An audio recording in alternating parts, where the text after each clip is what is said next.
Hello guys, so just got back from an estate sale from a couple that lived in the same house for 57 years. Yeah, so basically the husband served in the military in World War II up until the 60s or 70s, and then he met his wife in Germany when he was serving an occupation. And his wife, her father actually served in the German military and he was a prisoner of war in Russia, and their house actually got destroyed by the Americans apparently. But yeah, so he had a whole bunch of pins and buttons in a box, cigar box, and I was just looking through them. They wanted $4 a piece, so I ended up getting 26th Infantry, 29th, and just the standard infantry one. I'm probably gonna use that. But yeah, he had some of the 50s like domed insignia and stuff. But yeah, I just went for the screwbacks and stuff. This one's 26th Infantry, I believe. But yeah, he had a pair of these too. He had some nice patches, a whole stack of old Ironsides and the actual patches, but we only got the tab. Not sure what this unit is. 6th Army. Not sure what that one is. I know I've seen this one. It's like the 109th or something like that. Yeah, I'm not sure. Or 90 something, 96th, 94th, something like that. Got this cool chevron. Not sure what it is, but it's been used. You can see the sewing. Yeah, not sure. He also had a lot of like army band collar insignia and stuff for like officers too, not just enlisted. But yeah, and he also had a whole bunch of Nazi pins and patches. He had some SS patches and stuff, which were pretty cool. It's like authentic SS stuff and Luftwaffe and here insignia. No belt buckles, but yeah, a whole bunch of pins and stuff. So they said, yeah, all that stuff was, and all the U.S. stuff, I believe, were appraised by some guy in Chicago, apparently. So yeah, the prices, oh yeah, also got this Navy patch, random Navy patch, I believe. But yeah, so the prices were, yeah, pretty much retail, pretty much what they're worth. But people were still buying the SS stuff, and of course, and the Nazi stuff. So yeah, but basically he had some of all his like uniforms still, pretty much. This is probably worn when he was in Germany.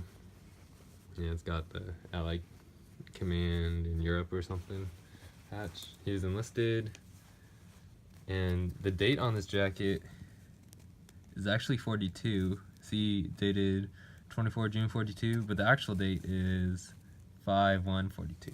So yeah, it's actually like a pretty early World War II jacket, or coat, or shirt, excuse me, that he used in occupation. I also got this HVT cap. He did have some 60s caps there, but yeah, I just like this, and I decided to take a chance on it if it was World War II, but I believe it is 50s or Korean War. Yeah, it's got his laundry stamp in there.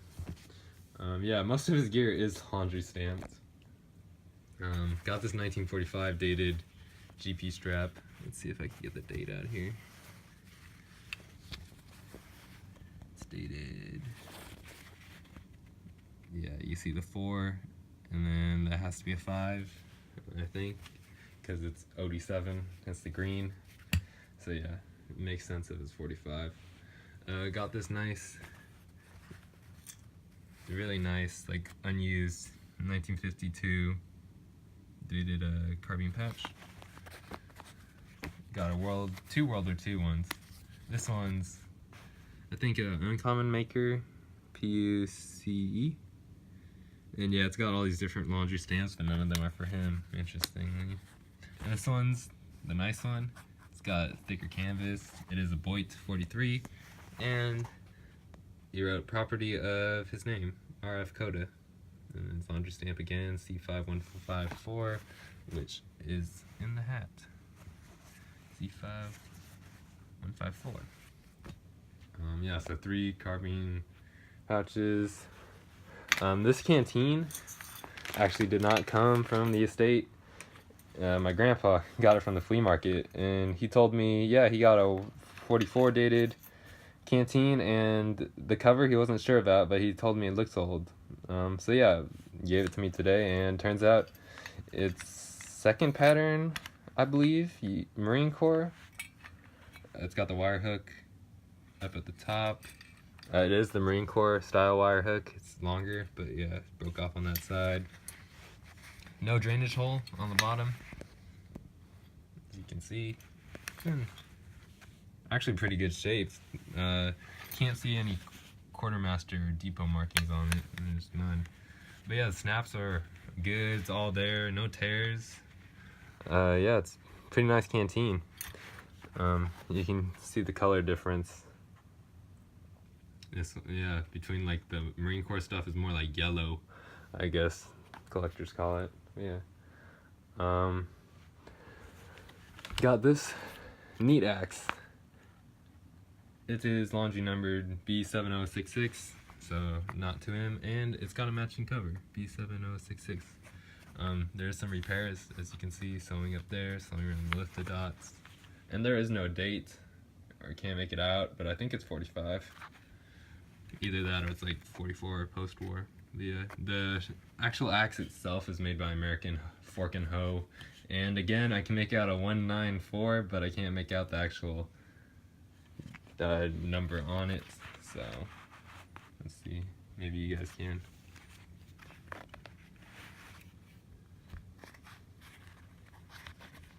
Nah. Yeah, can't get it out with one hand, so. But yeah, it's like a 194 or something. Anyway, I was really excited. We saw pictures of the estate sale online yesterday, and I saw that there were 2 pickaxes and some shovels, a folding shovel, but somebody got the folding shovel. But anyway, grabbed the 2 pickaxes for $5, got this shovel for $4.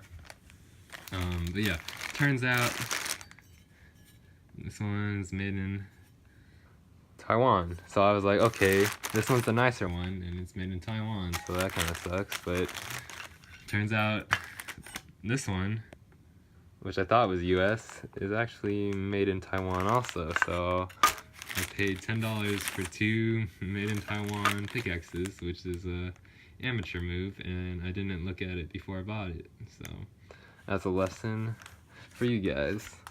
Anyway, if you guys have been collecting World War II stuff, and you've probably seen a few E-tool shovels, and maybe you know what this is and maybe you don't, but basically this is a really controversial shovel in the collectors community, so I was excited that I can actually see one. But yeah, so basically it's got the head of an E-tool shovel, right? And the handle of an E-tool shovel, but what it's missing is the folded part. So it's just a shovel, you know?